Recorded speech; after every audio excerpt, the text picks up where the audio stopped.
Welcome to the Transform Your Mind to Transform Your Life radio hour and podcast.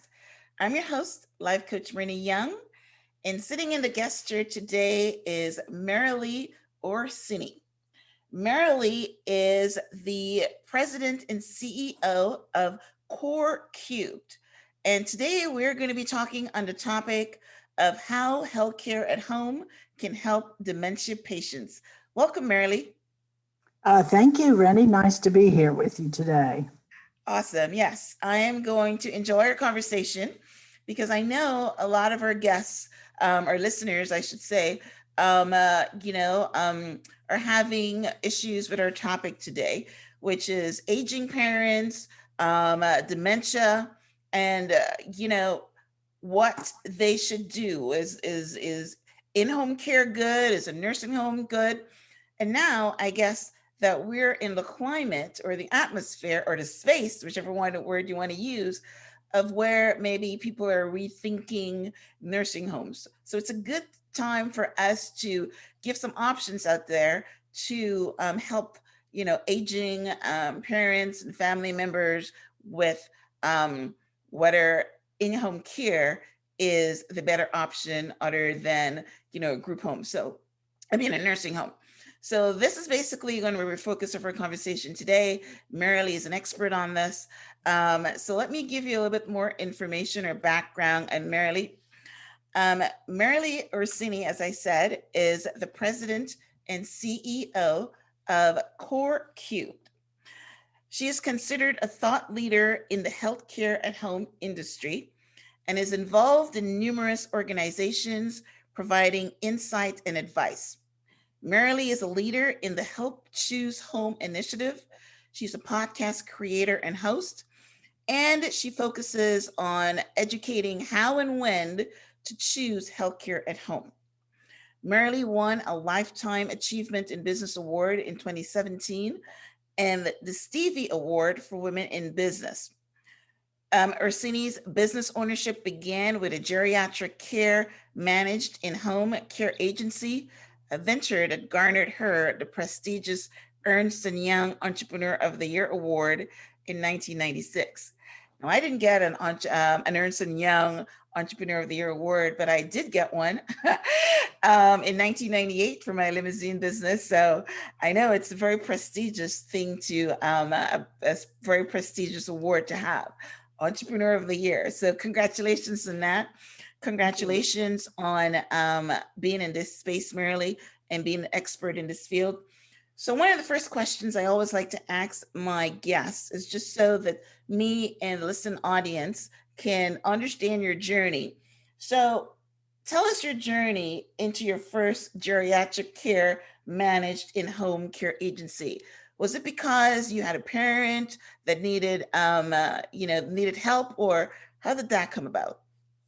I sort of fell into it. By education, I have a master's in social work and an interest in helping people, and I've always had that. So when I was in a personal situation where I knew I was going to need a little more income than my social work background was going to give me, I decided to become an entrepreneur, start my own business. And I had was trying to figure out what my talents were, and at the time, I really felt like I was good at matching needs with, fulfilling people's needs, and I had a good understanding of some basic technology. And so I started a business to really help people, originally intended to help working women. And it was very soon after I opened the doors of that business that I got a request from a friend of mine to provide what at that time we called a babysitting service for one of her clients whose wife had what we called at the time senile dementia. We don't call it that anymore, but that was what Okay. it was called in 1981. Okay. So I provided a sitter for this lovely woman, and about a week later, her husband died unexpectedly and suddenly, and I inherited her. So, what that began was a lifelong commitment for me into how do you best provide care for someone who is suffering from a dementia. And that was in 1981, and I sold my business in 96, and that client was still a client at that time. So we progressed with her from her early stages of dementia through end stage dementia, and I was there all along the way. And in that process, learned as much as I could about how do you care for someone who does have a dementia. And obviously, we ended up caring for lots of other people with lots of other issues. But the issue of dementia is probably the most frightening and the hardest care that one can provide, or care that's needed. So that Yeah. was, really my beginning. And I stayed in the care at home field, directly providing services for from 1981 to 1998. Okay. All right. So your expertise happened by accident, by someone asking you to provide care for their mom or babysitting services.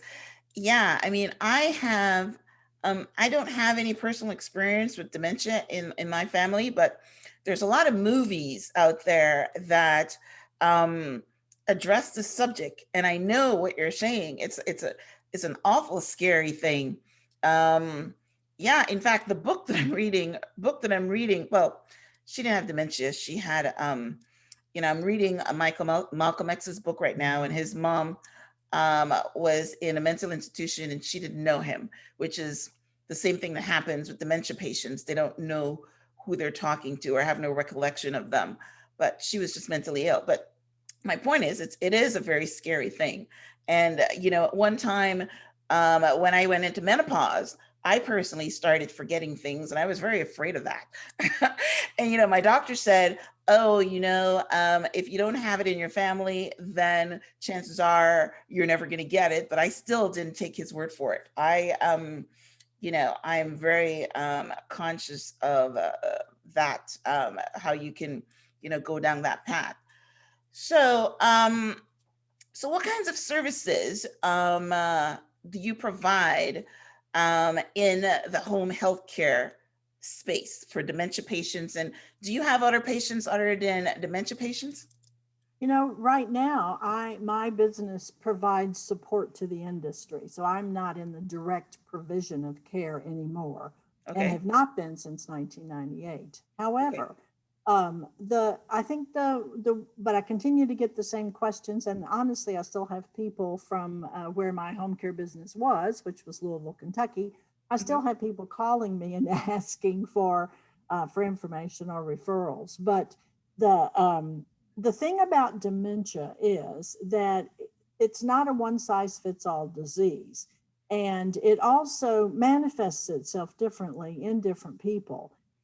Some people become very calm and quiet and reserved, and other people become aggressive. So, Mm. and the disease progresses at different times. It is a debilitating disease. If you have an Alzheimer's type dementia or some of the other kinds of dementia, it's debilitating and it gets worse. So, understanding what the disease is, in my opinion, is the first thing that someone needs to do. And to understand if the person suffering dementia, if it's an organic reason, if they actually have a disease causing the dementia, or if there's some factors. For instance, you mentioned menopause. There are several things that do cause a something that looks like dementia. For instance, medication mismanagement, or medications that combat each other, that conflict with each other. I had a client one time who was severely malnourished, and that Mm. malnourishment actually translated itself into a dementia. So there are other kinds of things, that depression is another one. And I mean, perhaps being locked in your home Yeah, I know, for right? nine Yeah. months or 10 months could cause a depression. And sometimes that depression manifests itself in behaviors that are similar to dementia. So I think the most crucial thing in the first step is to find out why is this happening? And is it an organic dementia that's going to get worse? Or is it something that you could actually fix or correct? So that's the first step. And then when you get into this question of staying at home with home care, it is, again, it's not a one size fits all, because someone who has a dementia is a totally different kind of care than someone who has a frailty or a disease. So it's two totally different kinds of care, and it's also takes different kinds of caregivers. And there's nothing intuitive about working with a person with dementia. It literally is actually contra-intuitive, because oftentimes, you mentioned a person with dementia might not know who you are. Right. There's different ways that you actually can talk to someone or be around someone. And there's a handful of generic kinds of rules. But the biggest one is, and this is so hard for families to do, when someone starts forgetting and they actually have a dementia that's irreversible and it's going to get worse, the worst thing you can do is try to orient them to right to now, because they're not there. They're not Yeah. mentally in the present. And it's very scary for someone with a dementia to Yeah. think that they're somewhere else and then have someone try to orient them to To the where they present know they're moment. not. Right. Okay. And Right. so that's when you have combativeness, and that's when you get fears. And I mean, I can't imagine it. Wait, I guess I could imagine. So you're waking up in a dream, and you're dreaming you're someplace, and if someone said you're not there, Right. it would be scary, and then you would be afraid of that person. So, Right. and Right. that's the other thing. Oftentimes, the family caregiver who is providing the most support, the most love, is the one that the person with dementia turns against, because they quit trusting them. And why Right. do they quit trusting them? Because the person is trying to orient them to reality, Right. and Right. that's Right. scary. So, I mean, So I I have a know. bunch of those, but Right. I that's know a with big dementia one. patients, they don't remember, like you said, they're in the past, um, and they don't remember, they're not oriented to the present. But do they need care because they don't remember things like how to take care of themselves too, as well? Yes. If you think about it, one of the there's lots of tests that, as a social worker, we used to do to find out where someone was in the process. And the mini mental status test is about 5 questions, but it starts off with, what day is today? Who's the president of the United States? So some things to find out if they are truly where they are, if they understand where they are in terms of time. But the other thing is to ask someone to make you a cup of tea. And Mm, what that requires is sequential steps. You have to get the cup, you have to get the tea bag, you have to boil the water. So you've got right. those types of sequential steps. And they, if they can't do it, then because that would relate to your question of, can they still dress themselves or take care of themselves? Oftentimes not, because they don't remember. Wow. And sometimes people with dementia take all their clothes off and run out into the yard, or go Wow. someplace, because they really don't have a that feeling of what they're supposed to do. They lose so many of those normal activities of daily living processes that you wouldn't lose unless you had a dementia. Wow. That is extremely scary. Now, I know this is not part of our conversation, but I think I must ask it. I don't even know if you know the answer, but can we do something to prevent this brain degradation, or it's hereditary, and if your parents had it, you're going to get it? Is that how it works? No, it is not hereditary. Because your parents had it, you get it. So Okay. you have a higher chance of it if your parents had it, but it's not 100%. And yes, you can do something. There's no cure for dementia, but your listeners are going to hate this when I say this, but it's very related to lifestyle and health. And if you have a healthy lifestyle, and by that I mean eating well and exercising and getting plenty of sleep, all of those things can help you um, have prevent that onset of dementia. But if you actually have an Alzheimer's type of dementia, no matter what you do, it is going to eventually come. Having said that, there's a famous study of nuns, and this is probably at least 40 years ago that they studied these nuns, and now they've done longevity studies. So Hmm. they have a little more information about it. But there are some people who have those neurofibrillary tangles and the plaques that you get in your brain, Uh-huh. um, but don't have any symptoms. So Mm. I wouldn't mind having a dementia if I had no symptoms. Right, exactly. Right. Wow. So, Yeah. and a lot, what they attributed that to at the time was keeping your mind active. So that's the other thing is we're creatures of habit. So Okay. if you brush your teeth with your right hand, try brushing your teeth with your left hand.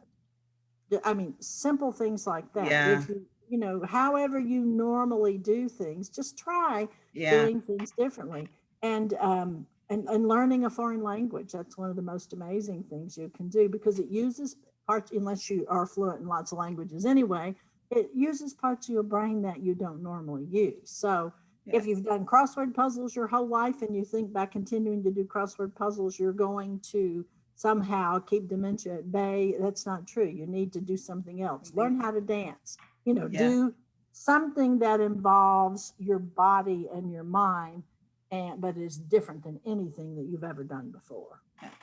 Well, that's good advice because I remember that, like I said, when I went into menopause, I started, forgetting my words. I mean, I would be talking and I would be searching for my words and things like that. And I started doing that. In fact, I even went to piano lessons because I Good. know that learning the keys and the piano lessons and things like that, because what I heard is that if you're building new neurons in your brain, whatever you're doing, and you're right. Somebody suggested brushing your teeth with your left hand Right. instead of your right hand all the time. Whatever you do, try to do something different. I read a lot, but you're right. I've been reading all my life. So that is not something new, but still, I think even reading it might help. So, well, thank you. I appreciate that because, someone listening to that horrible um, end result, would want to think, okay, what can I do to prevent that? And unfortunately, the dementia Alzheimer's group is getting bigger. Now, I think I should ask this question too, because I don't know the answer, and maybe someone listening that don't. You kind of characterize Alzheimer's dementia from just dementia. Can you give us what the difference is? Um, there are all different kinds of dementia. Okay. Alzheimer's is what we know the most, and we hear the most about that. But it is a specific disease that has some specific characteristics. But there's Okay. other types of dementia. Lewy bodies dementia, which is what Robin Williams had, and Oh, um, and that's a frontal lobe dementia that has some different behavioral aspects to it. So hmm. there are different types of dementia. There's an alcohol related dementia that has to do with overusing alcohol for many, Right. many Hmm. years. I mean, there's the end result is, regardless of what the cause, Right. if you have a dementia, then there are certain care needs that you have that start when that dementia presents itself and goes until death. But there's lots of different kinds. And I'm certain as they continue now to, and I told you there's now longitudinal studies, um, when they do autopsies and when they research some of this, I'm sure we're going to come up with more and more answers in the future because, as you know, we're all aging and there's a lot of us. Yeah. So, Yeah. The baby yeah, boomer group. Right. yeah, Right. yeah. Yes. It's interesting. What I have not seen, and I'm wondering about it, is because so many things have been put on hold with this pandemic, and I don't know where the research into Alzheimer's and dementia is right now because the focus has been so much Yep. on On COVID COVID. 19. Yes. Yeah. Right. Right. Yeah. Okay. All right. So let's say that my mom or someone that I'm responsible for starts exhibiting symptoms of dementia. You mentioned that they give a test to declare, to decide. How do they decide on whether to put them in a nursing home or to get home care? Well, those decisions are made by the family or the person. So, and obviously, a person with dementia can't make those Okay. All right. those decisions. So, and again, there's not a one size fits all. The misconception about home care in America is that we have it, and that everyone has it, and that is simply not the case. Um, there is no universal long term care program for people in America. We have a very complicated home care system, some of it funded by the government and some of it paid for privately. So it really depends on what your financial resources are and what your support system is. So right now, very few people want to go into a congregate setting because of the exposure. Right. If you look at the deaths in America, where 40% or more happen in congregate care settings from Right. COVID-19. So it's a being around people is the one thing that you would want to avoid.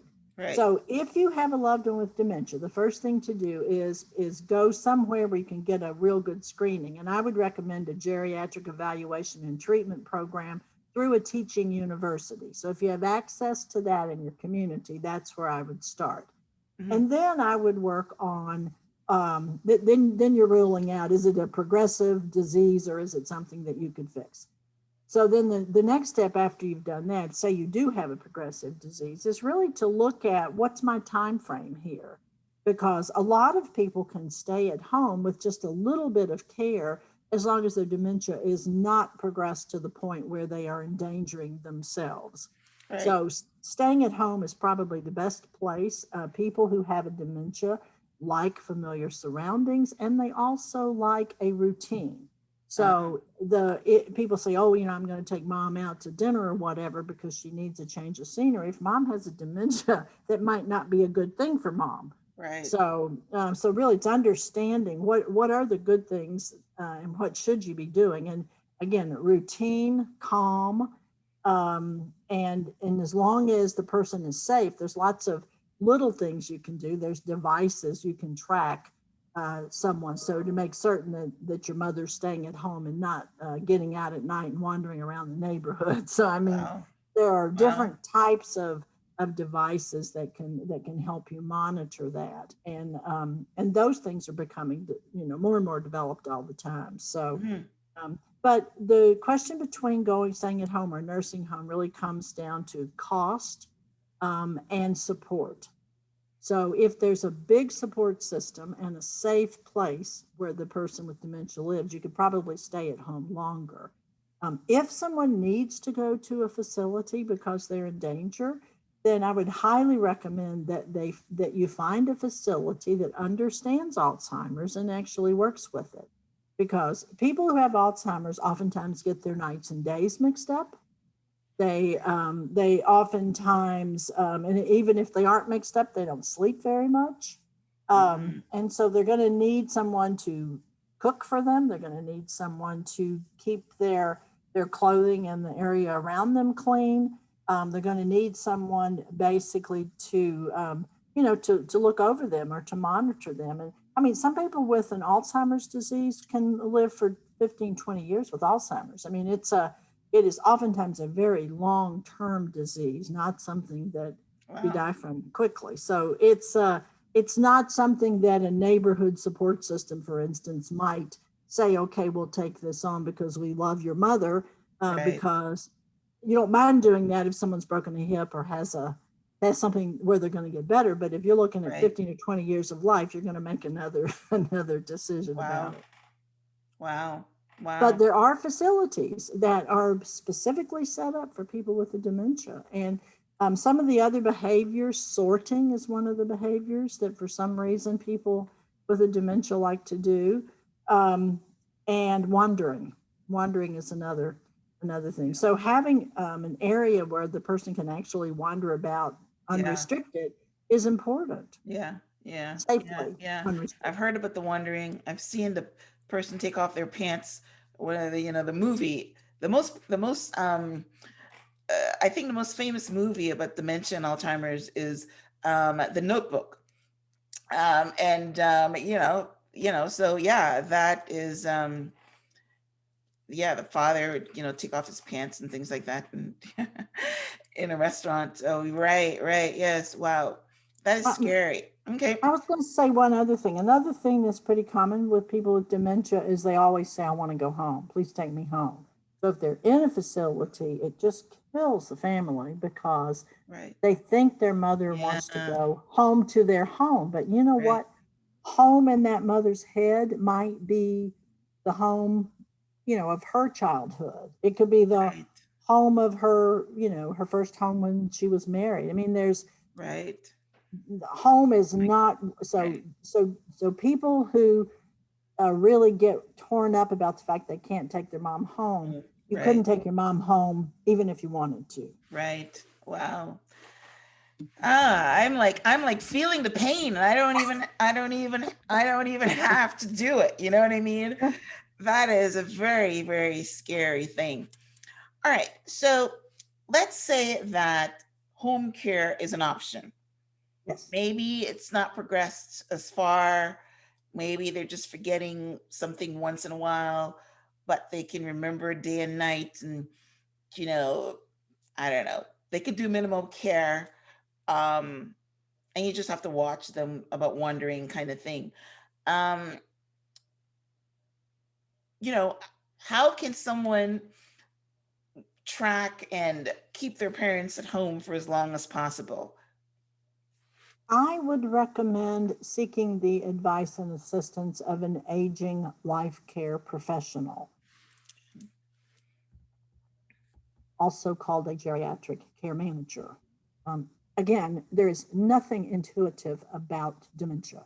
It doesn't, you just simply don't respond in dementia care as you would in any other kind of care. And that's because of that cognitive dissonance that the person, the client, the patient, the older person, whoever has that dementia, they really don't, they're not conscious of what they're doing. So I would recommend an aging life care professional because I really think navigating what's the best scenario for this person is going to be important. So, and the safety is the biggest thing. And I just think if someone is leaving the house and wandering at night, or inviting strangers in, or answering the phone and giving people the credit card number, there's all kinds Wow. of things that can happen to someone who is not thinking clearly. And there are people out there that prey on that. So Yeah. so I think having a professional and making a plan as to what are the triggers and when are you going to activate those triggers is something really important, and it's going to vary from individual to individual. Okay. And family to family. Okay. Well, let me ask this question regarding cost, because I was reading an AARP um, uh, magazine the other day, and they were focusing on the different group homes and the level of care based on whether their parents are having Medicaid or Medicare. And of course, Medicaid only pays a small amount of money, and Medicare pays more money. So if you decide to keep your mom or dad at home, um, which one of those facilities can help you with payment of that? Well, neither one of those, Medicaid or Medicare, are facilities. They're both mechanisms to help someone pay for care. And as I said earlier, there is no long-term care safety net in this country. So Medicare is very specific in terms of what they pay for. And it's getting a little looser because because of COVID, there are some rules have had to be relaxed. But for the most part, for someone to be eligible for Medicare, number one, they have to be homebound. They have to have homebound status. And number two, they have to have an intermittent but skilled need. And there also has to be the possibility that they get better. So if you think about that, that does not fit with dementia, although Right. there are some things that happen when someone does have a dementia and they can get some Medicare, but that's intermittent and sporadic care. Someone with a dementia needs 24/7 care. Right. Eventually, not in the beginning, but eventually. Medicaid is a safety net, but Medicaid's complicated because it is state, the decisions about what is covered is state by state. And the federal government in most cases pays 50% and the state pays the other 50%, but the state gets to choose what services they offer. And you may have read recently, just in this last week, Tennessee got approval to become a block grant state. So Tennessee will be different than any other of the 49 states in our union, and Tennessee will have make decisions about Medicaid. I hope I'm saying Medicaid. Sometimes Yeah, you I'm are. talking about Medicaid now. But Medicaid is really for people who do not have any resources at all, or very, very few resources. So in it, they do have a long-term community support services program in most states for Medicaid, but it is limited and not fully funded or well funded in most states. So you can get some support services, but what you need when you have a dementia, if you want to stay at home, is eventually going to be 24/7 care. And that you cannot find that in any government supported program. So Wow. you So can that pay means the for it family has privately. to pay for that. Yes, and you can pay for it privately, and it's very expensive. Um, Oh, the I just actually for my podcast interviewed a woman in Massachusetts who was talking about the laws in Massachusetts, and she said a lot of people will try to find someone to live in with them because that's a way for them to get that 24/7 care. And they're offering someone a home, and then they're feeding them, but in return for care. But in Massachusetts, she said the problem is that if you want to get rid of that person, oftentimes they have rights of tenancy because they've been living in they've your been living home. at your place, right? And Wow. so it's a really complicated situation. And so that's why I recommend a geriatric care manager or an aging life care professional, because you really do need to research this and find out what are your options. Yeah. And there are elder law attorneys also in this country. And one of the main reasons there are elder law attorneys is because, say your mom has $100,000 in the bank or $50,000, whatever. Right. But that money, if you're paying $25 an hour for someone Wow. to come in, and that's a national average, is not going to last that long. If you're talking about, 5 years of care, 10 years of care. So the elder law attorneys will help you figure out how can you become eligible for Medicaid, which is the state program that does Right. have some long-term community and support services, and how can you do that legally? Because you can't say your mom has $100,000 and they need care. You can't like give that 50,000 to one son and 50,000 to you and then have her eligible financially for Medicare for Medicaid, because um, because there has to be a plan, and you can't Right. just get rid of your assets to be eligible for a government program. So Wow. see, I hate to be so Wow.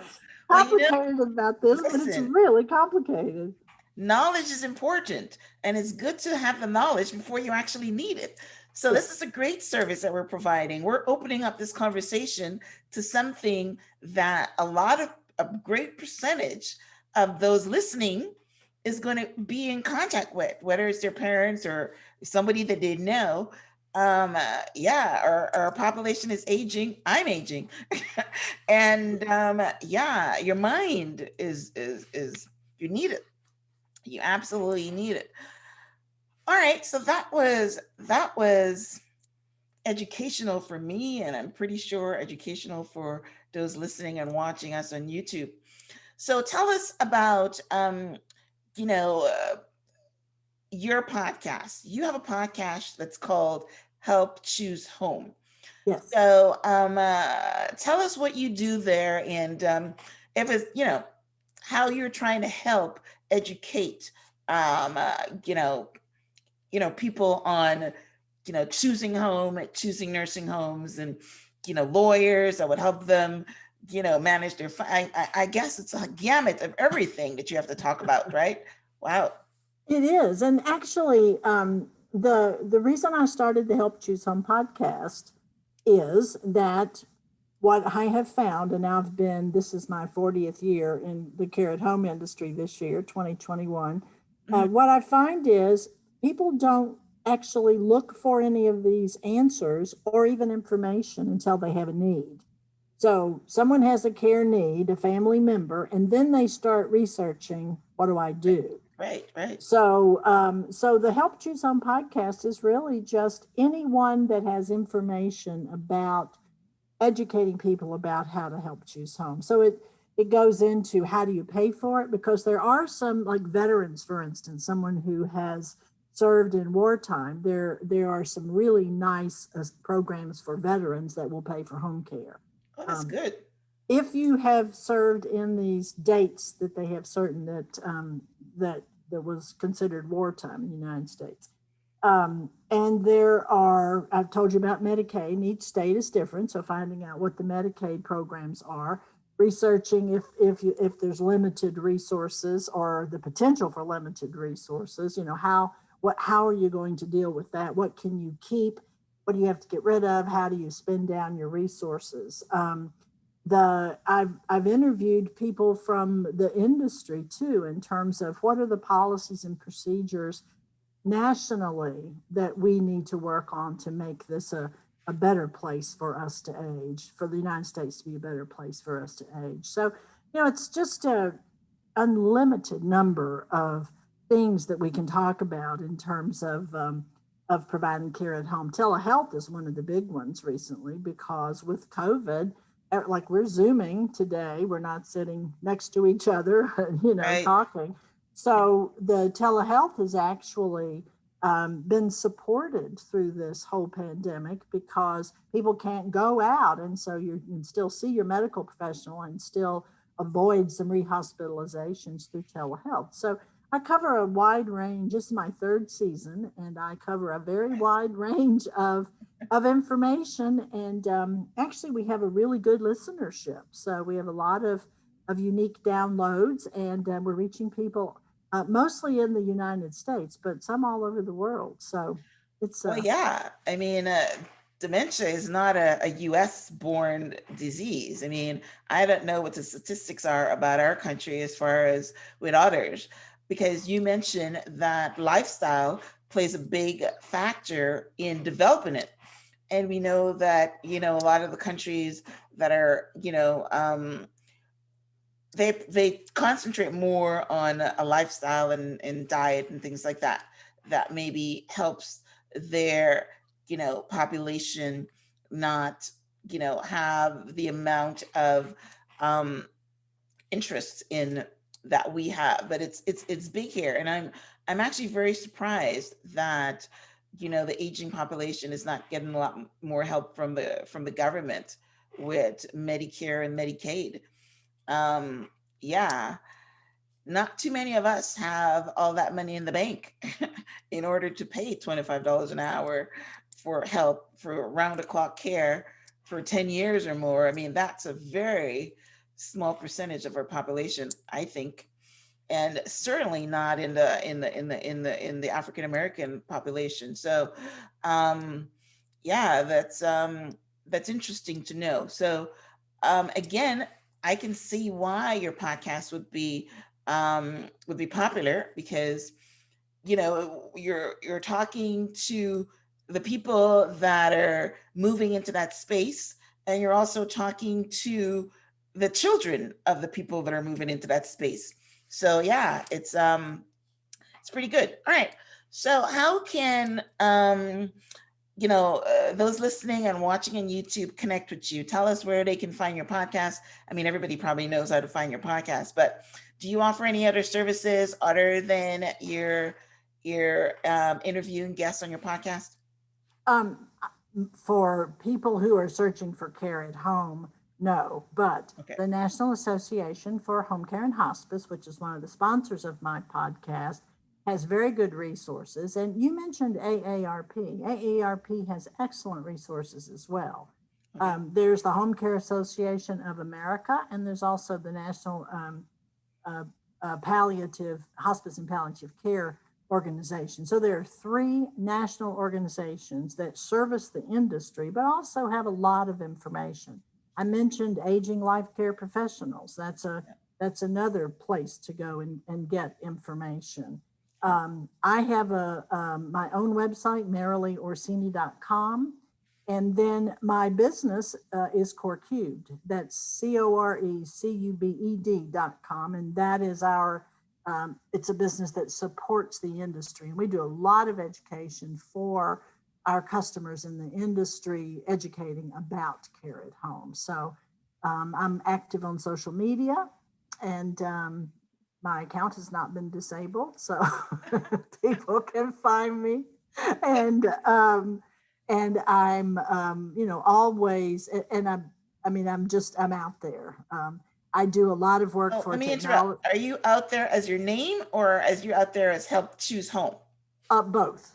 They can find me at Merrily Orsini, or they can do Help Choose Home, because Help Choose Home, our podcasts are now everywhere podcasts can be Right, found, right, right. Apple, Spotify, I know, any place you can find podcasts. So which is basically what I said. Everybody knows how to find podcasts, but yeah, okay. exactly. So I'm not hard to find if you would like to find me. Right. That's pretty good. That's awesome. Awesome. Right. Yes. Now, if you don't mind, send me the links so that I can put it on the blog, I'll do because you that. sent them a little fast and I didn't write them all down. Okay. But yeah, if you can send me the links to that, more education and your links as well. So, my listeners know that there's going to be a transcript of our conversation on the show page, which is blog.myhelps.us. There, I would have links to Merrily's, her website and her podcast. And I would also put the links on there for the additional information, which is what I normally do anyway. I always give additional information, additional resources, I should say, on my blog, so that you can link in and get some more information. Merrily, this has been a wonderful experience talking to you, because I have been connected, to a lot of people that have had dementia, Alzheimer's. I just recently understood that there's a difference. I always put them in the same bucket. And Yeah, and like I said, I even went to the doctor myself, wondering if I had early onset of it, because I had I had this thing where I couldn't remember words and things like that. And being on a podcast, I mean, I would be sitting here searching for words in my conversation. But I would tell you that one thing that I think that has helped me, and that is ginkgo biloba. I think it's a life-saving thing. And when I started drinking that, everything changed. And I take it every day. And I see the difference. If I don't take it, then I'm like searching for my words. What was that again? So mine is not totally all gone, but it is much better. Have you heard of that, Merrily? Ginkgo biloba? Yes, I have heard of that. I have not personally tried it, but I've heard of it. Oh yeah, it's my wonder drug.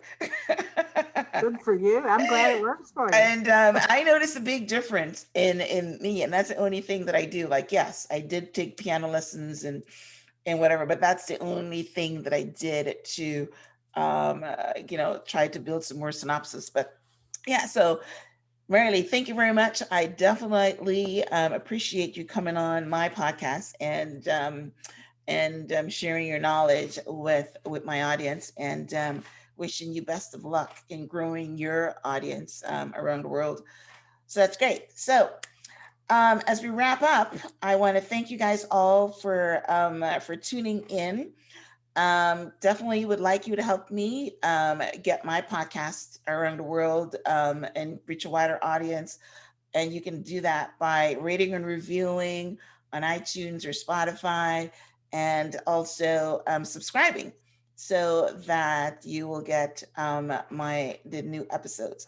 I try to bring you quality guests like Merrily every week that will transform your mind, because that's what we want to do here. Because when you transform your mind, you transform your life. So today we talked about transforming your mind in choosing a good lifestyle, that you don't have the degenerative diseases, not only dementia, but all the degenerative aging diseases can be you know forestalled or stopped or prevented by a healthy lifestyle, and that includes eating and exercising your mind and your brain and all those things at the same time. So just want to thank you guys all. Remember, also, I'm inviting you to join my Facebook group. I have a Facebook group called Life Coach, and on there we give inspiration during the week, as well as I post, I post snippets of my conversation with my guests on the group. So, Merrily, any last words? I forgot to say that maintaining a positive and happy attitude is also helpful. Yeah, yeah, yes, So, yes, choosing each day to look for the positives. yes, yes, yes. So I would I highly try recommend that. that. I try that. Okay, well, awesome. All right, guys. Well, thank you for tuning in. And until next time, namaste. Stay